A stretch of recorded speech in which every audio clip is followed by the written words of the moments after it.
सभी संतों की, सभी भक्तों की, आज के आनंद की, सकल हंस को बंदगी साहिब। तो पहले मैं अपने बारे में बता दूं, मेरा नाम नितिन दास है और हम कबीर पंथ से जुड़े हुए हैं। कबीर पंथ हमें नाम इसलिए लेना पड़ता है क्योंकि किसी ना किसी का नाम तो लेना ही पड़ेगा कि कौन से गुरु से जुड़े हुए। तो हमारे गुरु कौन है? सतगुरु कबीर साहब। कबीर पंथ का मतलब क्या है? एक ऐसा रास्ता। पंथ का मतलब रास्ता, पंथ पे चलने वाला पंथी। तो कबीर साहब का एक ऐसा रास्ता है जो हिंदू, मुस्लिम, सिख, ईसाई, जैन, बौद्धिस्ट सबके लिए समान है। यानी एक ऐसा रास्ता जो हमें अपने घर की वापसी करवा दे। आपने सुना होगा ना, 10 लोगों ने घर वापसी करी, 50 परिवारों ने घर वापसी करी। वो घर वापसी क्या बता रहे हैं?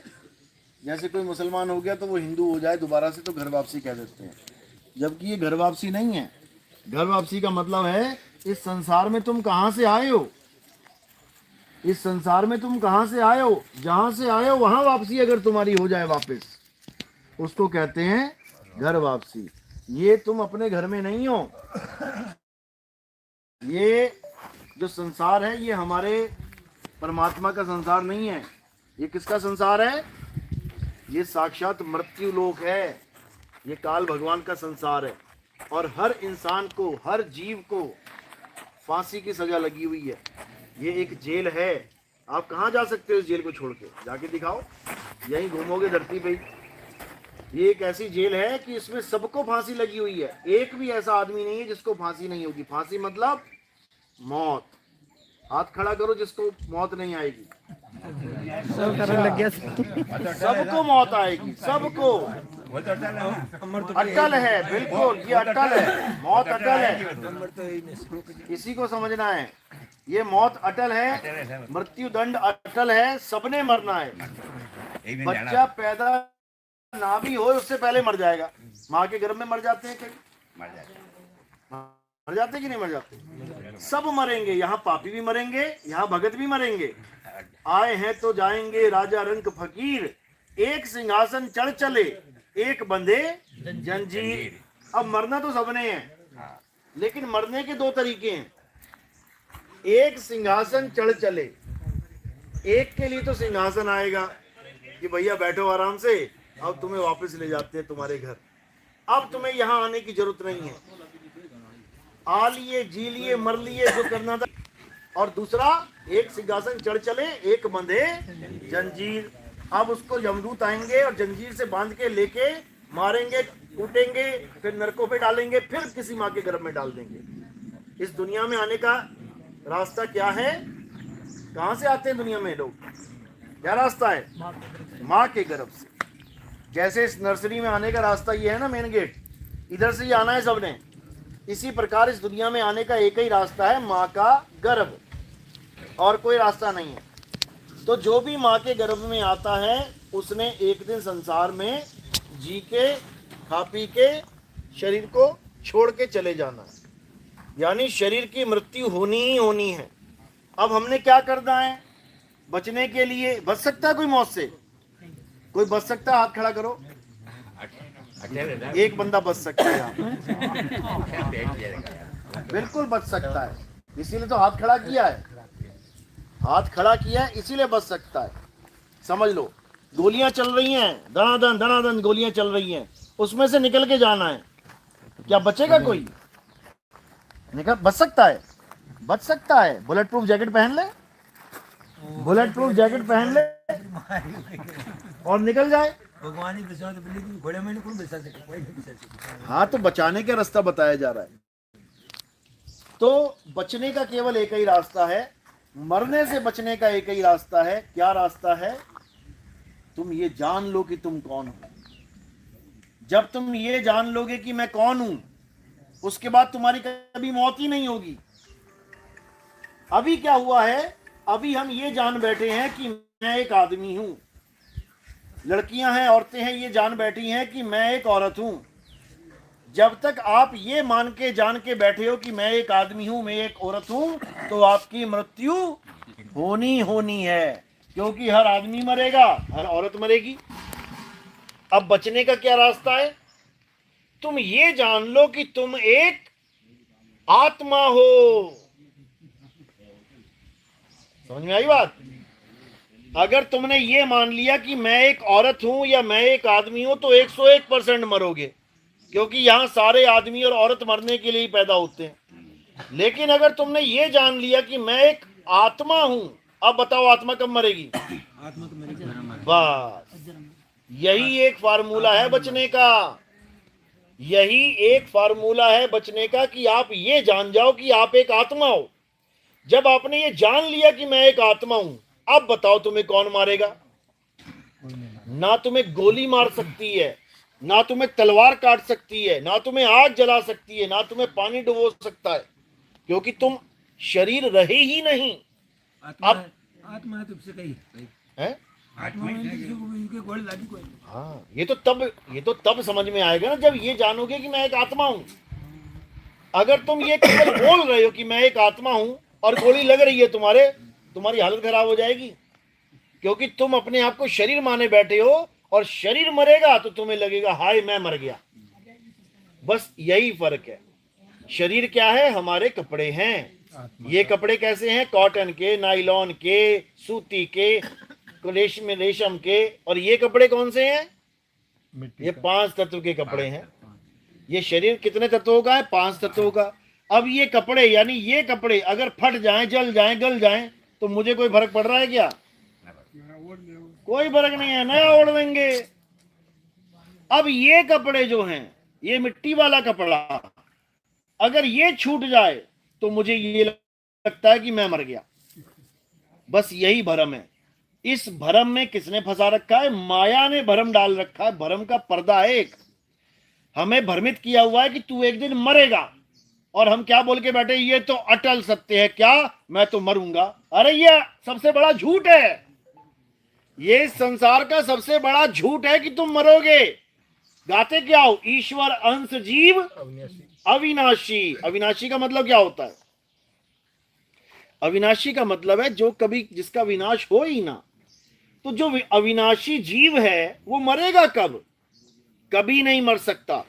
तो ये कौन लोग हैं जो हमें समझा रहे हैं कि तुम एक दिन मरोगे मरोगे मरोगे, मृत्यु अटल है?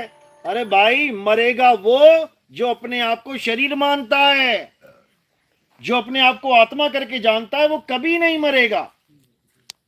गीता में यही समझाया गया है। अर्जुन, ये शरीर तो हमारे कपड़े हैं, एक दिन गल जाएंगे, फट जाएंगे, सड़ जाएंगे, लेकिन हम तुम शरीर नहीं है। हे अर्जुन, हम और तुम आत्मा हैं। तो करना क्या है? हे अर्जुन, इन शरीरों से मोह त्याग। वो धनुष बाण नहीं उठा रहा था ना, मैं दादा को नहीं मारूंगा, मैं चाचा को नहीं मारूंगा, मैं भाइयों। वो कह रहे हैं तू चाहकर भी नहीं मार सकता दादा को, चाचा को, क्योंकि वो आत्मा है, शरीर नहीं है। इन शरीरों से मोह को हटा और अपनी आत्मा में रमण कर। अध्याय 3 17वां श्लोक यही समझा रहे हैं कि हे अर्जुन, जो अपनी आत्मा में रमण करता है, जो अपनी आत्मा में तृप्त है, जो अपनी आत्मा में संतुष्ट है, उसके लिए कोई धार्मिक कर्म कर्तव्य लागू ही नहीं होता। यानी जो हमारा असली धर्म है वो क्या है? सत्य सनातन धर्म। और जो हमारे धर्म में मिलावट है वो क्या है? ये मंदिर मस्जिद, ये सब जितने भी पूजा पाठ की स्थली हैं, मूर्ति पूजा है, ये देवी देवता, ये सब है।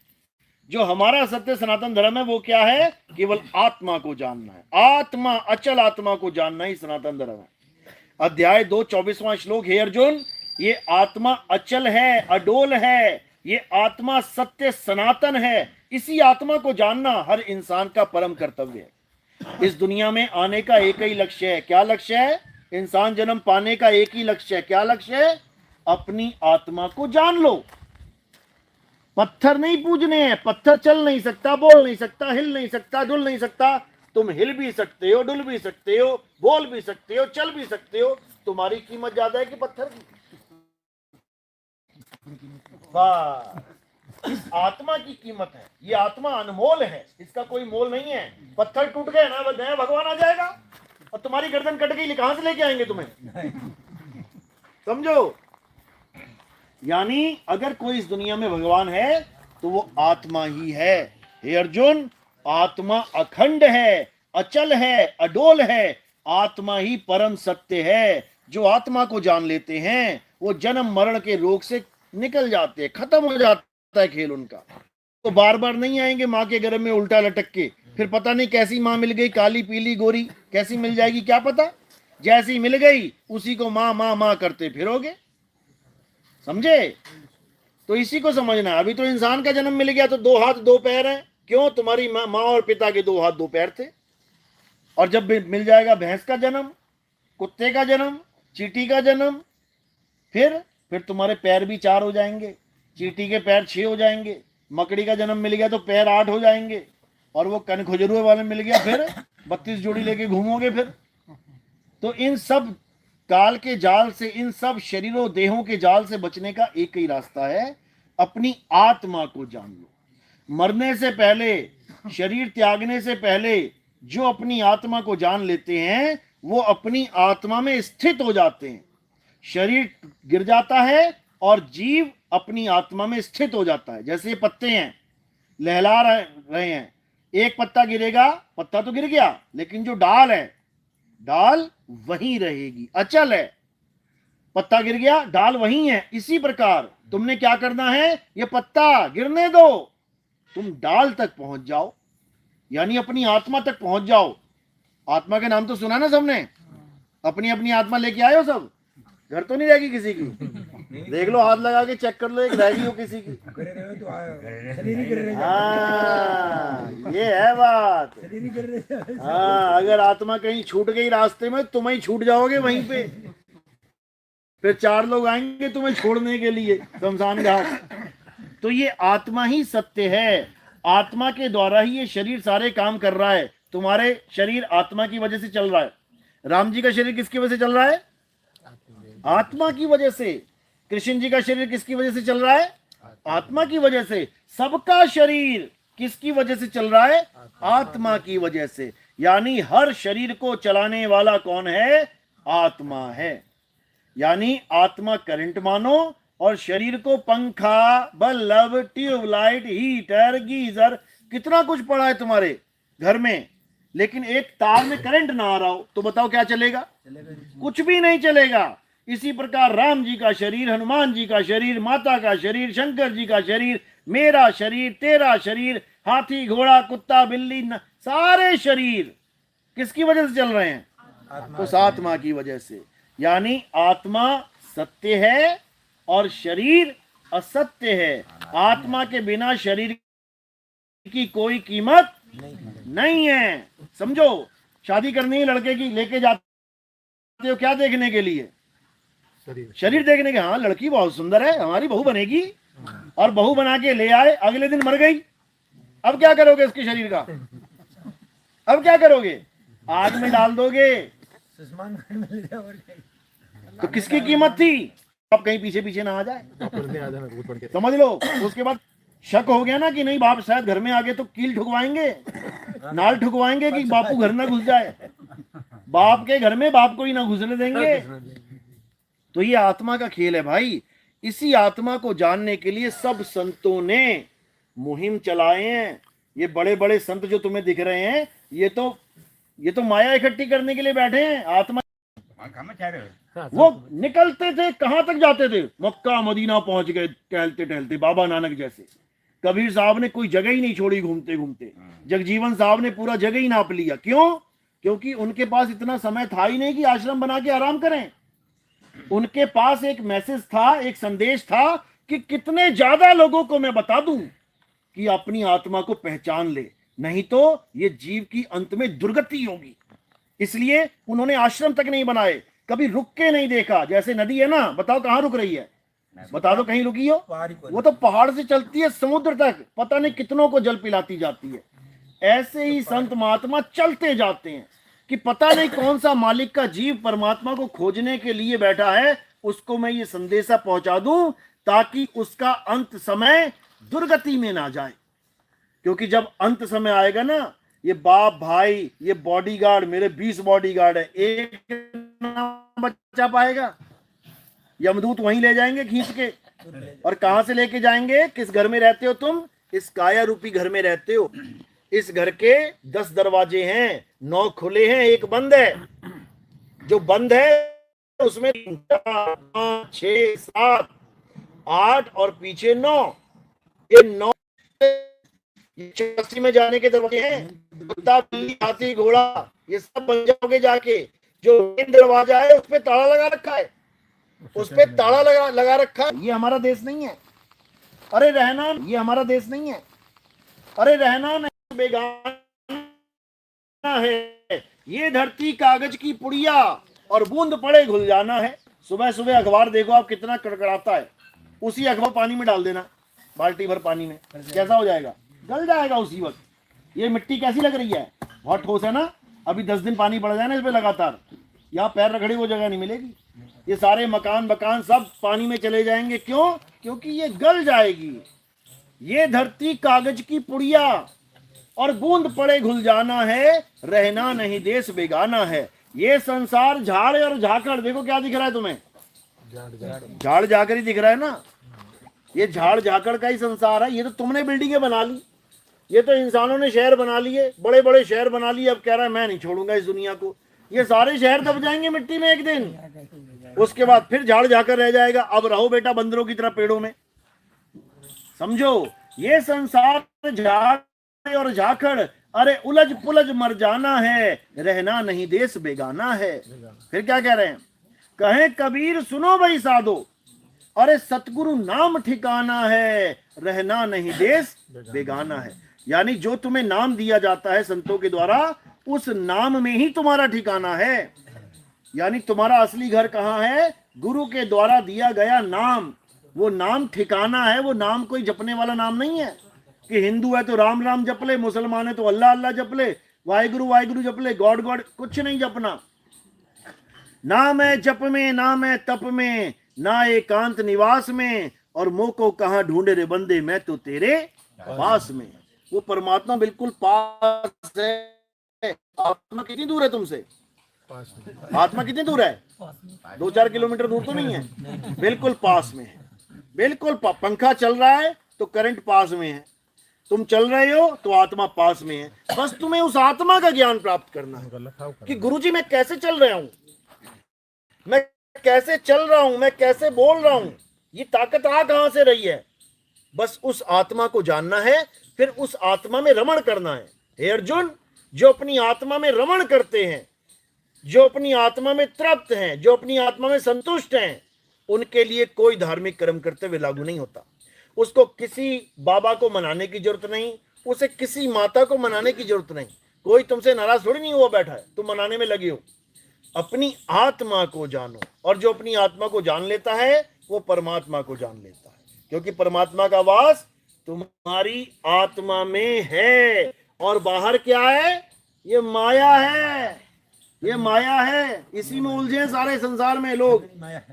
तो कह रहे हैं ज्यों तिल माही तेल है, ज्यों चकमक में आग, और तेरा साईं तुझ में है, जाग सके तो जाग। हम उसको परमात्मा मान बैठे हैं जो इंसानों ने बनाए हैं, मूर्तियां। एक मूर्ति को हम भगवान मान रहे हैं। ये मूर्ति ना बोले ना डोले। अगर तुम खाना भी मुंह में लगा के चले जा, लड्डू चिपका दिया तो ये खा नहीं सकती। कौन खाएगा? चींटियां आके लड्डू खींच के ले जाएंगी, मक्खियां बैठ जाएंगी खाने के लिए। तुम्हारे मुंह पे, तुम्हारे होठ पे मक्खी बैठ जाए, नाक पे मक्खी बैठ जाए, कितनी देर बैठने देते हो? तुम्हारे होठ पे मक्खी बैठी नहीं कि हाथ एकदम आता हट। सोचो, तुम्हारे तो 2 हाथ हैं, जिनके 6-6, 8-8 हाथ हैं, उनके मुंह पे 10 मक्खियां बैठ जाए, वो हाथ एक भी ना हिला पा रहा है। बताओ, हमने इसको भगवान मान लिया है। हाँ, ये सांकेतिक ज्ञान है। ये सांकेतिक ज्ञान ठीक है कि राम जी ऐसे थे, कृष्ण जी ऐसे थे, दुर्गा माता ऐसी थी, शंकर जी ऐसे थे। जैसे आपके दादाजी का कोई चौक पे मूर्ति लग गई, जैसे बाबा अंबेडकर की मूर्तियां लगी होती, बाबा अंबेडकर ऐसे थे, उंगली ऐसे है ना, ऐसे थे। अब इसका मतलब ये थोड़ी नहीं कि वही बाबा अंबेडकर है। अब तुम जाओ वहां पे और आरती करने लग जाओ और खाना खिलाने लग जाओ उनको, बाबा जी को भोग लगा रहे हैं। अरे वो मूर्ति है भाई, वो मूर्ति है। बाबा अंबेडकर ने कि भैया मूर्तियां मारतियां, धर्म तक छोड़ दिया उन्होंने। हिंदू धर्म छोड़ा कि नहीं? कौन सा अपनाया था पता है? बुद्ध धर्म अपना लिया था, इसीलिए कि कहाँ ये मूर्तियों के चक्कर में पड़े हैं। मूर्तियों को भगवान मानते हैं और आत्मा से बैर करते हैं, विरोध करते हैं, आत्मा से दूरी बढ़ाते हैं। ये शूद्र जात का है, बताओ। अरे शूद्र जात का है तो इसका मतलब डिफेक्टिव पीस है। अब डिफेक्टिव पीस जब होता है तो आप कंप्लेंट किसको करते हो? पीस को गालियां देते हो कि कंपनी को गालियां दोगे? कंपनी का कसूर है, डिफेक्टिव पीस बनाया। अगर कोई शूद्र बनाया तो उसको पूछो ना क्यों बनाया। तो शूद्र को शूद्र क्या कह रहे हो, वो तो बन गया जैसा बनना था। तो ये सब भरमजाल है। केवल आत्मा को जानो, आत्मा सब में विराजमान है। अगर शूद्र जात गलत है, गंदी है, तो राम जी ने झूठे बेर क्यों खाए शबरी के? समझो, तुम भी खा के दिखाओ, तब तुम राम भगत हो। जैसे भगवान करेंगे वैसे भगत करेंगे। समझ में आती है बात? तो इस चीज को बिल्कुल दिमाग से निकालो। कोई ऊंची जात नहीं, कोई छोटी जात नहीं, कोई बड़ी जात नहीं। हम सब इंसान हैं और हमारा धर्म इंसानियत है। अगर इंसानियत तुम्हारे अंदर है, तुम सबसे बड़े धार्मिक हो इस दुनिया के, और तुम्हारे अंदर इंसानियत यानी दया नहीं है, तो तुम महापापी हो। तुमसे बुरा इंसान इस दुनिया में कोई नहीं है। चलो, तो छोटा सत्संग हो गया। और बाकी सत्संग आप कहाँ सुन सकते हो? यूट्यूब चैनल पे। घर में जाके गाने देखते हो, फिल्में देखते हो, नाटक देखते हो, यूट्यूब पे टाइम बर्बाद करते हो। अब क्या करना है? अब अपना समय सत्संग में लगाना है। हमारा सत्संग सर्च करोगे, नितिन दास के सत्संग आ जाएंगे तुम्हें लाइन से, या फिर कहत कबीर सुनो, वो पर्चा है ना, उस पे लिखा हुआ है सब, उसको पढ़ के स्कैन कर लेना। कैमरा चैनल सब्सक्राइब करो। इस दुनिया में अगर सबको कोई एक कर सकता है तो वो केवल एक ही ज्ञान है, उसको आत्मज्ञान कहते हैं। आत्मज्ञान में बड़ा छोटा, ऊंचा नीचा, धर्म अधर्म, ये सब कुछ खत्म हो जाता है। ये मुसलमान है, ये हिंदू है, कुछ नहीं है। ये सब कुछ भी नहीं है। ये सब हम लोग ने बना दिए हैं। उत्पत्ति हमारी आत्मा की है, आत्मा से ही उत्पत्ति है सबकी।